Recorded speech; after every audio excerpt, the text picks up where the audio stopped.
A black thing crawled out from under the table and sat on top of me.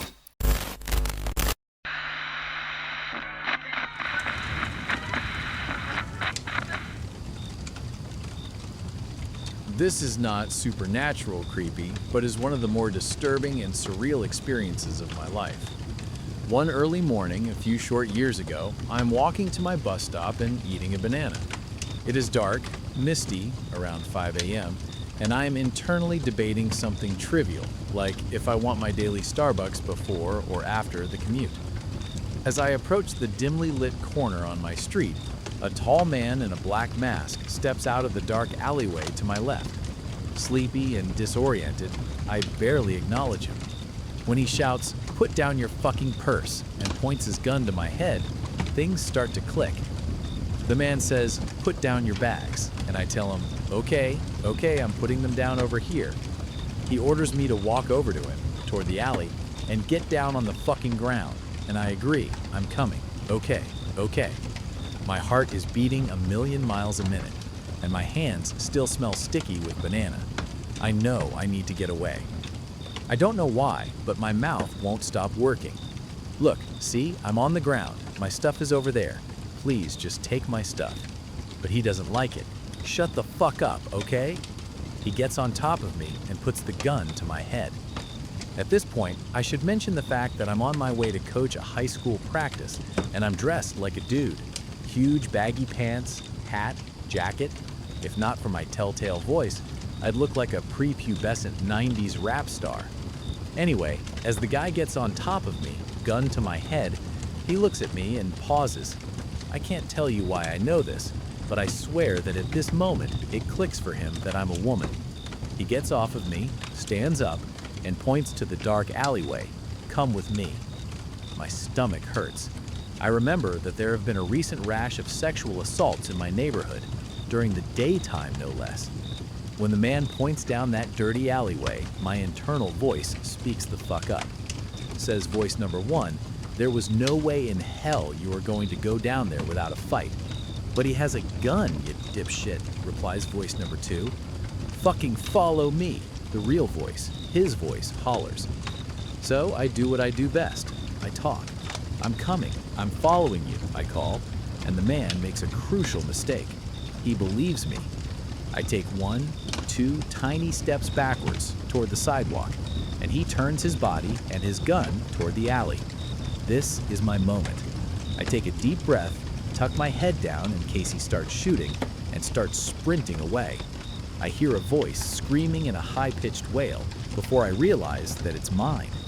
After running 6 or 7 blocks, I head back to my apartment hoping he's not there to see where I lived. The police check out the alleyway an hour later, but the potential attacker is long gone. The only evidence of the encounter is my banana peel browning in the alleyway and the adrenaline rush that I couldn't shake for days. I would be lying if I said that if that experience doesn't bother me still, but I'm so fortunate to mainly be haunted by the what-ifs and not the what-dids. This one messes with me because of how close it actually came. The second he realizes she's a woman, his whole plan changes. That tells you exactly what he was really after. She survived because she kept talking, and he made one mistake. Most people don't get that mistake. When I was in high school, I had a really good friend who lived next door to a house that was always up for sale. People would move out in the middle of the night without a word, and it hadn't had the same owner for more than 6 months straight for a couple of years. One night, we were really bored, and he suggested we go explore the house next door since it had sat empty for a while. We go around back, and there's a dog door that he can crawl through, and he unlocks the door and lets me in. The house itself is really unremarkable. It looked like it was built in maybe the 1950s and was a craftsman-style house in an older, nicer part of town. My friend's house was similarly built. The kitchen had a really nice built-in breakfast table set against a picture window. The house's electricity was off, but you could see the streetlight through the window. My friend and I sit down on the floor across from this table and are just hanging out, talking. Why? Who knows? All of a sudden, my friend screams, and in that instant, my vision goes black. But it wasn't that I just couldn't see. My body was engulfed in this sickly coldness from head to toe. I start screaming, and I feel my friend's hand grabbing mine and pulling me in some direction forcefully. My vision slowly comes back, and I start to warm up when I realize that we're outside under the streetlight. It was December and should have been much warmer inside of that house. Finally, I look at my friend, and he looks scared. I'm really confused and kind of panicked myself, and finally ask him what happened. He says that as I was talking, a black thing, this figure that was all black and only had the vague shape of a girl, crawled out from under the table and sat on top of me. Apparently, I started groping around with my eyes wide open like I couldn't see, and he was so freaked out he pulled me out of the house. We're still friends and we bring it up every now and then, but the story itself never changes and it still sends chills down my spine. To this day, I've never felt such blackness or coldness in my life. It was palpable, almost sticky. For a couple of days afterward, I couldn't shake this unsettling feeling, and I could never walk past that house again. Ugh, I'm scared to get out of bed now. What gets me about this one is the cold. Not regular cold, a wrong kind of cold. And the fact that her friend watched it happen to her from outside and pulled her out is what makes this one different from a normal ghost story. Every time I stay at my grandma's house, I hear someone walking upstairs. It starts at one side of the room, casually walks to the other, and stops. This will happen maybe twice a night. I didn't start hearing it until I was about 14 when my grandparents made me start sleeping in a different room on the first floor because they started sleeping in separate bedrooms. Blah, blah, blah. Regardless, both of their rooms are also on the first floor. For a little backstory, I have always been afraid of the upstairs at their house. I don't know why, but it's always freaked me out, and I refuse to ever go up there alone. I'm 23 now, still won't go up alone. There's one room specifically, though. It's a long, narrow bedroom. When you open the door, there are closets on your left and right, a bed placed roughly in the middle of the room, and a window on the far side opposite the door. I was told growing up by my grandparents that the sons of the previous owner claimed to see a gorilla come out of the closet at night, dance around the room, and go back into the closet. I thought nothing of this story until I had to start sleeping in the other room, the room located directly below the scary room upstairs. So we all go to bed. All the lights in the house are off, and I'm still awake, lying on the bed. Then I heard it. Thump, thump, thump, starting at one end of the room upstairs. It got closer to me, passed right above me, and continued to the end of the room where it stopped. I'm wide awake, terrified out of my mind. It was no question to me that I had heard footsteps. I knew that slow, casual pace. I was freaked out and went to my grandpa's room. I told him what I heard. He told me that the house is old and it creaks, but he turned the dining room light on for me, so I felt a little safer. I tried going back to sleep.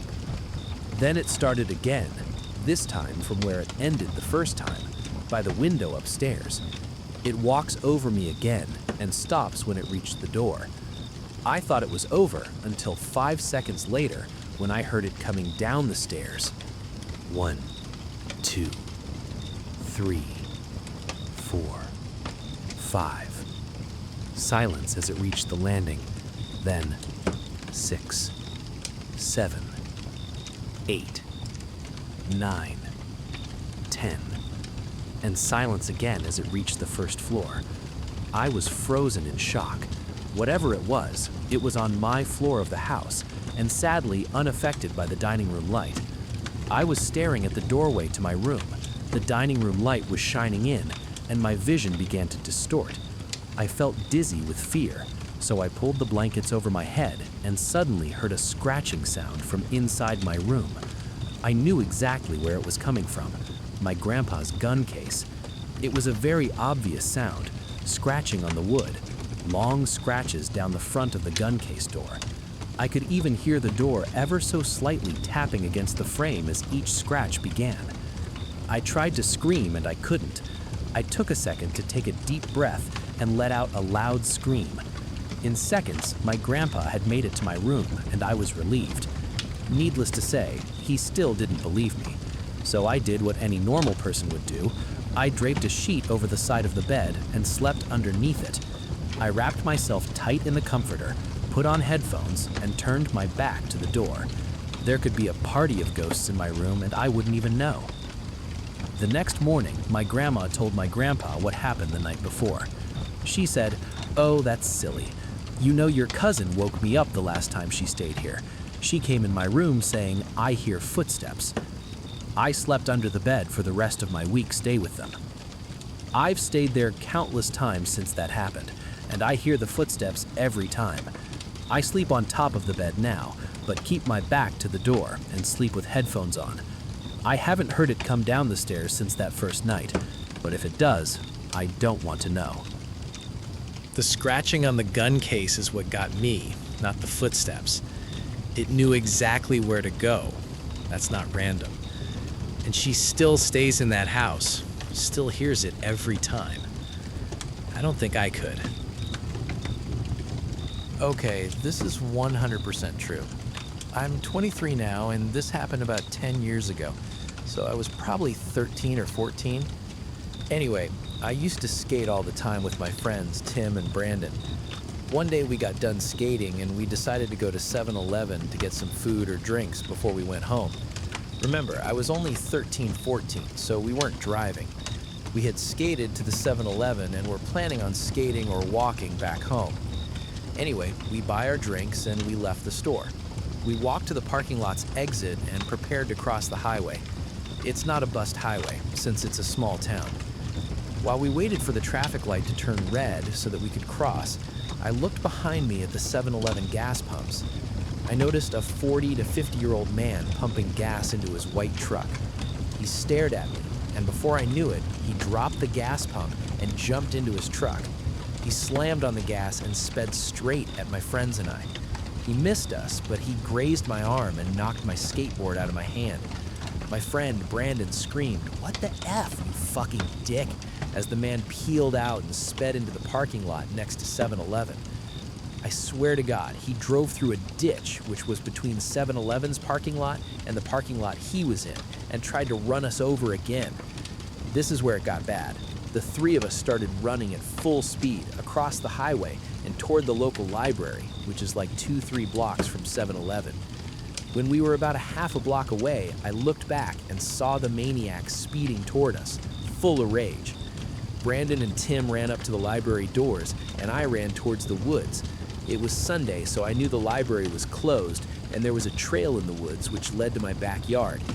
Meanwhile, this maniac peeled into the parking lot and hopped out of his truck. I looked behind me before escaping into the woods and saw him grab either a shotgun or a crowbar. I was pretty far away at this point, and I was freaking out, so my vision wasn't great.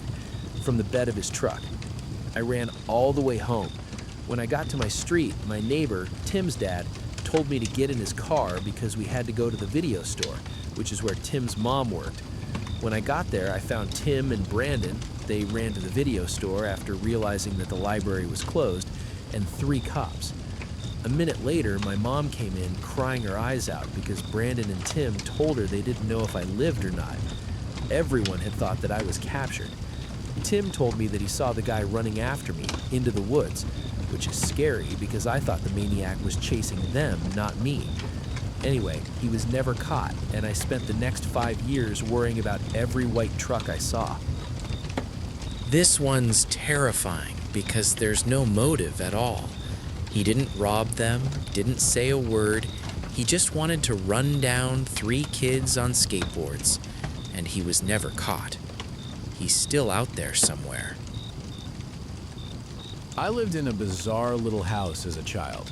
It was incredibly tall and thin, like an attached house except freestanding, with 3 floors, a basement, and an attic.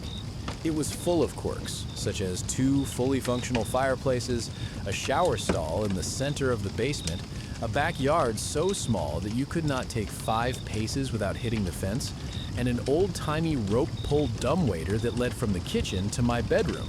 I loved that weird little place, but unfortunately it was incredibly old, and half of its charm was the fact that it seemed to have been designed by an inarticulate conclave of lunatics, and eventually the repair costs exceeded what my parents were willing to sink into it, and we had to move.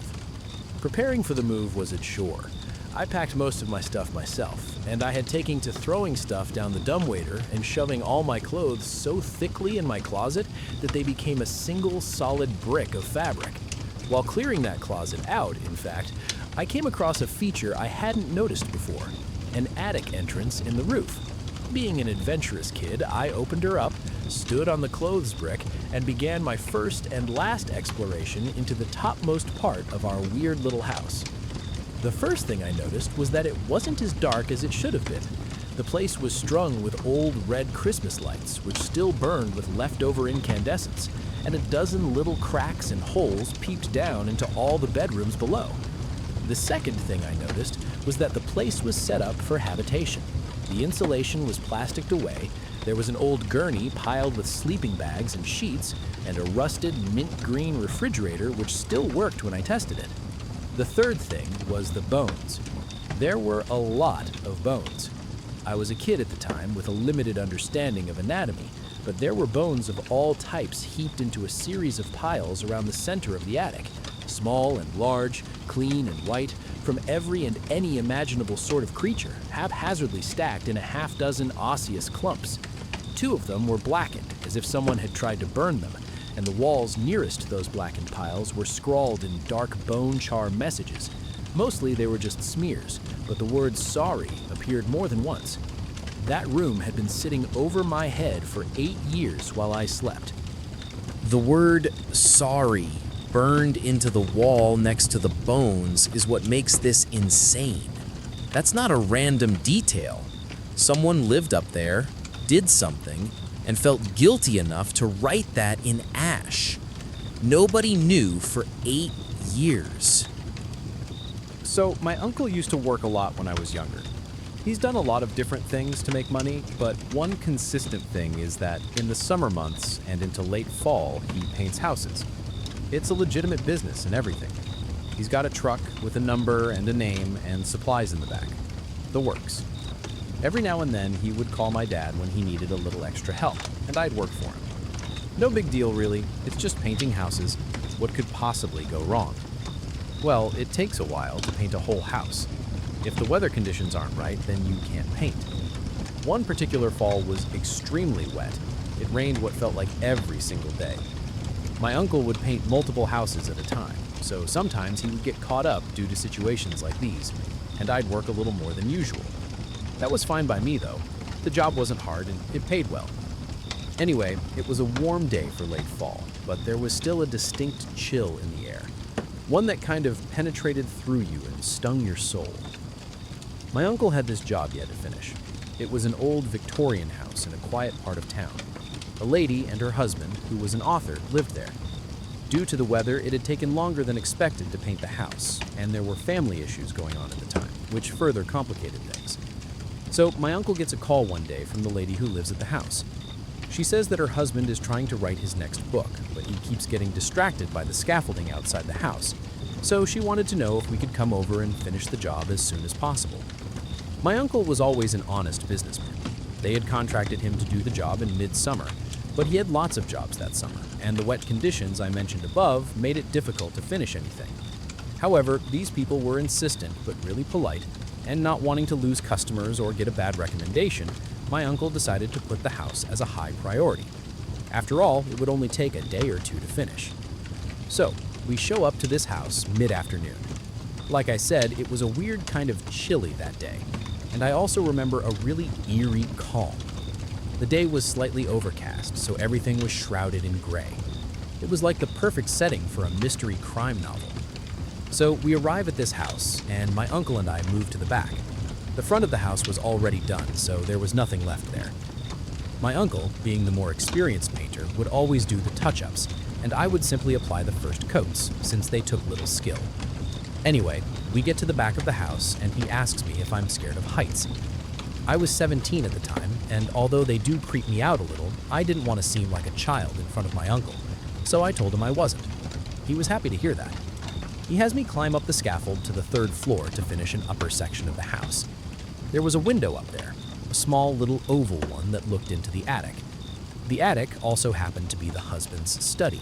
He would do most of his writing in there. So I'm climbing up this scaffolding, cans of paint dangling behind me and various paintbrushes and other tools in the utility belt my uncle let me borrow. I get to the top of the scaffolding and set all my supplies down. I crack open a can of paint and start painting like I had a few hundred times before. Outside of the temperature, the overcast, and the eerie calm, this day was like any other. I'm working my way across the top part of the house when I get to the window that looks into the study. I bend down, dip my paintbrush, and stand back up to paint above the window. The window was in my direct line of sight, and I couldn't help gazing in. I see a man, the husband, staring back at me with a face completely barren of any emotion. I had never seen a face so devoid of feeling before. I still haven't.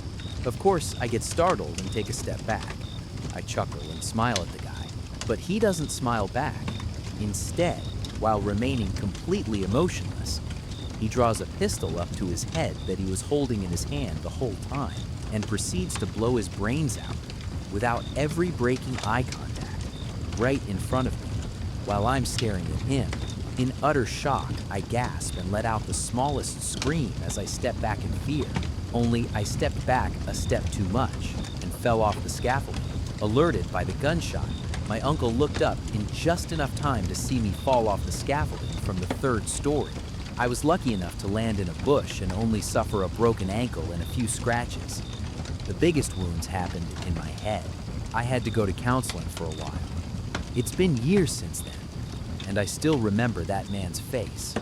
I've never forgotten it. It will always be burned in the back of my head. I know why, looking back. His face was so devoid of emotion because he never felt any emotion at all. He literally didn't care about what he was doing. As it turns out, the man was seriously depressed and facing marital issues with his wife. Combined with a few too many nights drunk on whiskey and facing writer's block, I guess he decided he couldn't take it anymore. His wife moved out of the house shortly after, and we never finished the job. To this day, that house remains abandoned, and to this day, I try not to drive down the street it's on.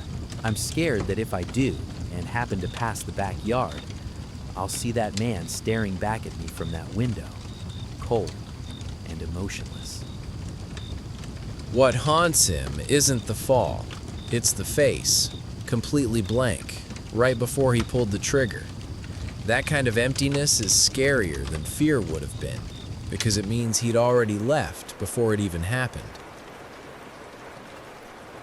While I was deployed in Kosovo, my team did a lot of night missions that required us to cover a great deal of ground in a short period of time in order to make our extractions, all of it while remaining undetected by anyone in the areas that we would pass through. We would always seem to see odd things during the night, but nothing like this. During one of our recon missions, we had started by getting dropped off in a remote location to identify whether shipments of mortar rounds and mines were being moved through the area. Our extract was going to be before daybreak, and we needed to make it just over 17 kilometers. The terrain wasn't too overgrown, and we had good intel over the area, and it was either a full moon or close to it. Of course it would be for this story. So, unless we encountered somebody, this was going to be an easy night. Our team was normally only 4 men, but we had the opportunity to make this a good training run for some of the new guys, and we took on an extra 3. We still wanted to make sure we played it safe though, so I took rear security, and we'll call him L, took the position just in front of me. We both worked great together and could easily manage to cover our team if needed. We moved about 10K through our mission area without finding anything and had made good time doing it. At this point, we needed to start heading for our extraction point, which was located over a good-sized hill and then through an area that was near a village, but not too close. We regrouped, did a count of people, ammo, and supplies, and moved out. Being rear security, I was the last to move, and just as I was about to take off, I heard a noise in the trees maybe 50 meters off. I turned and saw L looking at the direction as well. He had heard it too. Everyone else was still moving, since the new guys were in the middle and were not used to looking back every 20 meters to spot your security. We were getting left. Chances were that the noise was nothing more than a deer, but Elle and I started moving out, using a two-man bounding technique. We kept hearing a noise, so I told Elle to reach the team, while I remained in place after our next bound. I found a place with cover, and he bolted after the team. I heard the noise again, and then saw trees move about 15 meters in front of me. Everything stopped. 2 minutes went by with me being very quiet, controlling my breathing and watching my front and sides. Elle and my team were slowly making their way to engage whatever had been following us. They came up on the sides and surrounded the area I signaled to. Once in position, I moved up. Nothing. Not footprints, tracks, or any sign that something had been there. Cue the guys giving Elle and I a hard time for getting left alone and scared. Good-hearted fun, of course. We move out again. Again, I am the last to move, with Elle between myself and the next man to the front. This time, no noises when I step away. After about 2K, we come up to an orchard that we need to move through. The light from the moon was really bright and the trees were spaced, so we used them for cover as we stayed near the middle of the orchard. Just before I enter, I hear the noise again. This time, I thought I heard a little girl giggling. Not something that my imagination would make up on its own. I was expecting wildlife, if anything. This time, Elle had taken off an additional 20 meters and turned to wait for me. I moved to my location, and he moved out again. I was crouched next to a tree, watching for anything. All of a sudden, the tree I was next to caught my attention. In the knots on the tree, I could see a face that looked like a person. As I squinted and looked more closely, a little girl's face appears, and she turns at me smiling, waving a little hand, and giggles, not maliciously, then disappears back into the tree. I am in absolute shock at this point, and there is not a chance in hell that I'm going back to my team to report what I just saw. So instead, I bolt and catch up to Elle and keep my mouth shut. Recognizing that I likely have lost my mind, I am not going to talk about anything. We hit our extract and leave. 2 weeks go by, and I'm told that I'm needed to provide security for a team of combat engineers who are going through an area I'm familiar with. In the meantime, my team was going to be going through the area we were in 2 weeks ago, where Elle and I got scared, everyone laughing. Again, I never said a word to anyone about what I saw. In my mind, I am quite happy about not going back there. So I go out with the engineers and help them find a minefield that had been recently laid in an area that kids walk through every day. And they take care of informing the village nearby while starting to blow the mines in place. I really appreciate the engineers and the work they did out there. I get back and am taken to see my commander and told thanks for the work.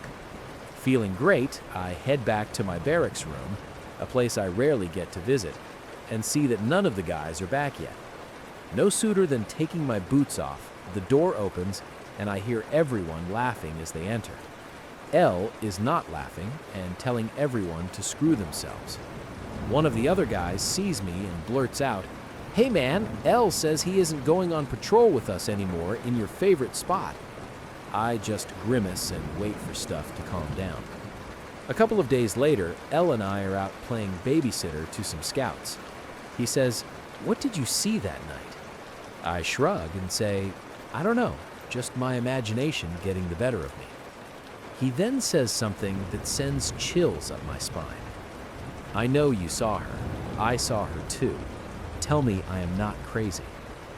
I felt numb and just said, "You're not crazy. Where did you see her?" He said, "Inside a tree."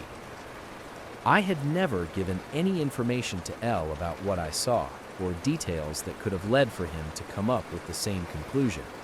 When I saw the girl in the tree, Elle was 40 meters away from my location and could not have even seen me looking at the tree. Two trained soldiers, 40 meters apart, in a war zone, both see the exact same little girl in a tree with zero way to have influenced each other. That's the detail that makes this one impossible to explain away. When I was about 13 or 14, I lived on a farm in NC. This wasn't a regular farm that you would expect with fields full of beans and shit. It was actually a pine tree harvestry. Pine needles are a big landscaping commodity, and so we lived basically in the woods and would bale the pine straw every year. Whatever.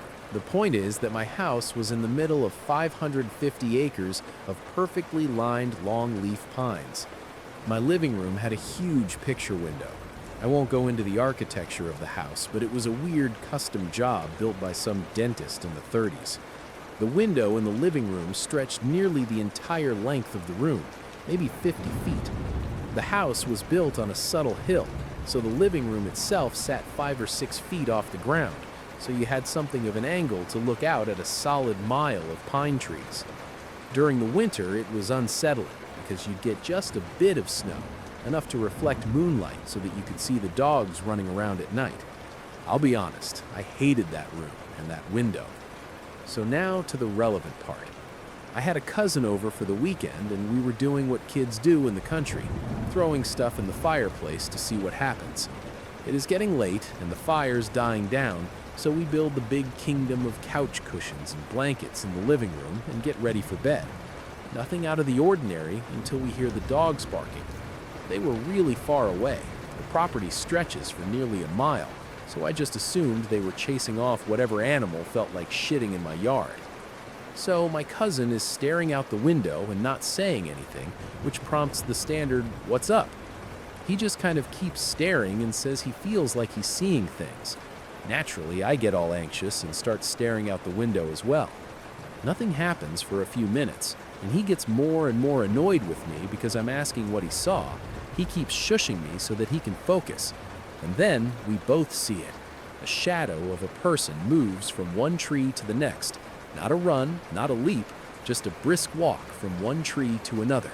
This is probably 100 yards out from the house. We can't actually tell if the person is coming closer or not because we're dealing with moonlight reflecting off of snow/slush/ice. I guess the crazy part is that we didn't so much freak out because at this point there is still that chance that we didn't see what we saw, you know? So we just kept staring. We should have gone to wake up my dad, but he's an idiot and the kind of guy to walk out on the patio and holler into the woods with his rifle. We were just scared enough to agree that we don't want to taunt whatever is happening. So about 3 minutes later, it happens again, but a good 50 feet from where we first saw it. Another person, another tree, a few strides, and they were gone. This happened every few minutes for the next half hour, and we just stared. At this point, I should mention that I didn't really have neighbors. The land surrounding our farm was federal paper. I don't know who owns it now, so it was miles and miles of uncultivated trees. You don't see people around the farm unless they intend to be there. So we keep watching as these two figures intermittently appear and vanish until finally we see one appear, but not disappear. Instead, we focus in on it and see that it is now running forward. We lose our shit and go wake my dad. By the time we get into the room with my half-awake father, there is no one to be seen. We sprint around locking doors and windows.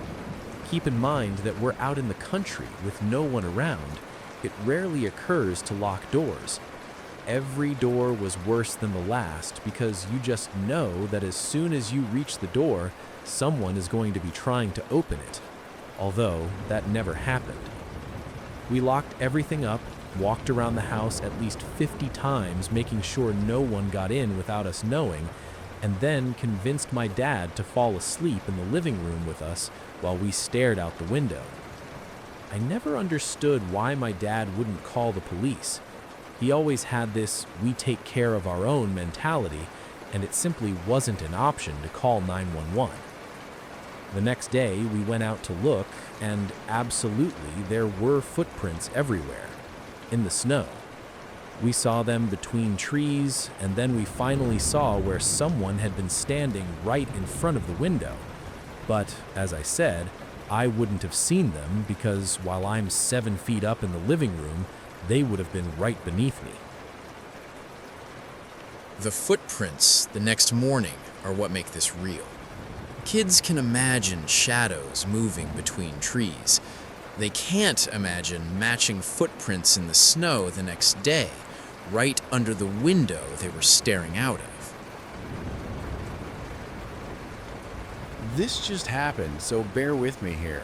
So for the past few weeks, my outside dog, who's the sweetest dog ever and wouldn't hurt a fly, hasn't been wanting to go to sleep at night and has been barking all night, every night. For context, he happily goes into a big, spacious crate filled with his blankets, and this is in an AC-controlled environment. Anyways, as I said, he has been refusing to go in and just sits and barks at stuff and roams around the property barking at something that's been entering my property religiously for the same amount of time that he has been refusing to go to sleep. I've always just deduced that a coyote or something is messing around in the yard, and this was my running theory until last night. So, rewind to last night. I exit my back door like usual to try and get him into his crate, and he refuses. So I figured he just doesn't want to since it's summer and the weather is nice. I returned inside, and not even 3 hours later, I was woken up by him barking and growling up a storm. So I tiredly put on my sandals and go outside, and he's in the backyard barking at something. I proceed to yell his name, and he comes running, and something proceeds to make a garbled noise and run away. He comes running to me and sits at my feet, but when I try to take him to his crate, he gets in between my legs and refuses to let me go any further. This dog is heavy and strong, by the way, so he easily overpowers me. So I proceeded to get back inside and lock up to go to sleep again for the night. I woke up at approximately 8:30 a.m. and went outside to get my dog's food for the morning, along with a fresh bowl of water, and I remembered what had gone on the night before. So I decided to check out the yard since it was daytime, and as I was searching, I found something that seemed to be footprints leading toward the barn on my property. After leaving the whole day to sit and see what happens, I decided to go in there, and there was a whole bunk up there. Sleeping bag, food provisions, and a lot of other stuff. I called the police immediately, and they found the guy trying to get off my property. TLDR, the guy was living on my property for who knows how long without me knowing. This one's terrifying because it's not paranormal, it's real. Someone was living on her property, close enough to be in her backyard every night, and her dog knew before she did. That's the scariest part. The dog always knows first. This happened to me long ago, but I can still recall that day as clear as day. It's a bit long, but I'll try to simplify as possible. When I was young, maybe 5 or 6 years of age, my family moved over to Hungary from the UK due to my father's job requirements. In the early 1990s, when the dissolution of the Soviet Union had turned the Socialist Republic to liberal democracy, allowing large corporations finally to enter the country and establish a foothold in the land of opportunities. My father was one of those companies. We bought a large mansion-like house in Budapest. The house was large, with 4 rooms and a large front and backyard. I was told the house was considerably cheap compared to its large size. Our parents thought it was because the country was under communist rule that everything was so cheap. Few months had gone by, and me and my sisters were getting settled in nicely. It was great having a huge backyard, and school was fun. We were sent to one of those newly established American international schools, the ones that have Christian backings. Anyway, I was not really into religion and found the teachings of the Bible boring at most, but at least the hamburgers and pizzas were cheap. More weeks went by, and we were now completely at home in our new house. But then things got weird really fast. I shared my room upstairs with my sister, and we would talk ourselves to sleep every night. But one night, we were both really tired from some vigorous backyard playing, so we fell asleep almost instantly that night. I was woken in the middle of the night looking for a glass of water. As I awoke, I took a glimpse towards my sister's bed that was on the other side of the room. Then I saw it. In the dark room, on her bed, my sister was sitting up. I couldn't see her properly, only her shadowy silhouette. Before I could say anything to her, she lay back down. But it wasn't a normal laying down. She just slammed into her bed like you would when you're frustrated. Odd, I thought, but didn't give much thought to it. My need for a glass of water was a higher priority. But just before I got up from my bed, I saw her sit up again. She just sprung up. It was too weird and I froze. Then she slammed herself back down into the bed, and then sprung up, and again slammed down into her bed. Again and again. The bed shook, making squeaky noises every time she slammed into her bed. I couldn't move, couldn't breathe. I just lay still in my bed, looking at my sister's shadow just sit up and lay down again. I don't know how long it had been, seemed like hours, but she stopped. She sat there, very still. Dark silhouette now seemed even darker and black. Then she slowly turned her head towards my bed. So I shut my eyes as hard as I could, hoping that this was all a bad dream. Moments pass and I muster the strength to open my eyes. I looked towards to my sister's bed and was met with a dark, blacked-out face fully turned towards me. Panic started to set in, my heart pounding mad, and I wanted to scream, but my mouth was frozen shut by fear. Cold sweat built up, and silence filled the room. Fear was overwhelming, and I couldn't stand it. I had to do something because I thought I would suffocate at this rate. I don't know where I got the strength to do so, but I rushed out of my bed and ran towards her. I came up to my sister so fast, but the next minute I saw my sister laying down in her bed fast asleep. The dark shadow gone like mist. I frantically shook her awake. My sister woke up to my cries and shaking, confused and still half asleep. I told her what I saw and that we should probably make our way to our parents' room. But my sister laughed it off, saying it's not funny and she doesn't believe in supernatural stories. I had no choice but to go back to bed, as I wasn't about to let anything happen to my little sister. That night, I couldn't sleep and watched my sister all through the rest of that night. Thankfully, nothing happened through the rest of that night, but I couldn't shake off that eerie feeling that something was amiss. After that night, everything seemed out of place. The house that we were comfortable to run around in didn't look the same. There was something about it that gave me the creeps, and soon I was nagging my parents to move out. Of course, they just shrugged it off and said I watched too much sci-fi and horror movies, and they were getting to my head. Days passed, and I was losing sight about the eerie feeling of the house. Life seemed to fall back in, and I almost forgot about that incident. But they were far from over. I woke up one morning from screams by my mother, who just came out from her room that morning. She was looking at me. I was hanging from the side of the second-floor staircase upside down like a bat. As soon as I came to my senses, my legs gave away, and I would have fell head first if not for my father, who had rushed out hearing my mother's screams. My father grabbed hold of my legs just as they were giving away. I was diagnosed of somnambulism, or sleepwalking. The doctor said it was common in children and attributed them to sleeplessness and nightmares. My parents banned me from watching horror movies or any kind of contents that may fuel my nightmares. But after that day, I kept on sleepwalking, and every time would wake up hanging upside down from something. My parents were highly religious and became worried about it. Talk of exorcism and demonic possession were quickly brought up, and I remember a priest visited us not long after. The priest first visited our room. He was in there for a good hour or so and cautioned us not to enter until he deemed it safe. When he came out, there was an uneasy expression on his face. He started looking around and muttering something, maybe Latin, I wasn't sure. Then he eventually made his way downstairs again. Then he stopped and looked up. He was standing looking up at the ceiling with a face expression that chilled me.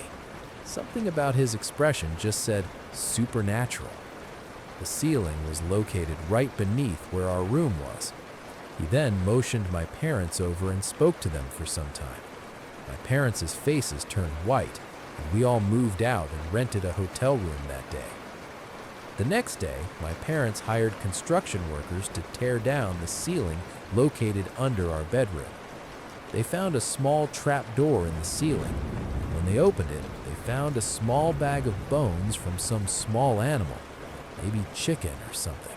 But also, inside the small compartment, there was a small doll made of the same bones from the bag, hanging by a small thread upside down.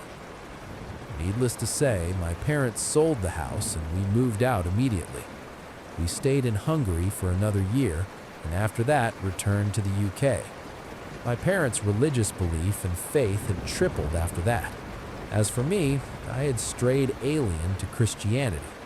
I'm not an atheist, and I still believe in God and all, but churches make me uneasy for some reason. I stopped going when I entered college and never been to one ever since. But that incident in Hungary had stopped me from not believing altogether. Something supernatural walks among us on this plane of existence, I'm sure of that. My recent encounters also has led me to believe in the supernatural, but that is for another story. The bone doll hidden in the ceiling is what makes this one different. That's not a story about a spooky old house. Someone built that on purpose and hid it right above where kids slept. Whoever did that wanted something to happen in that room.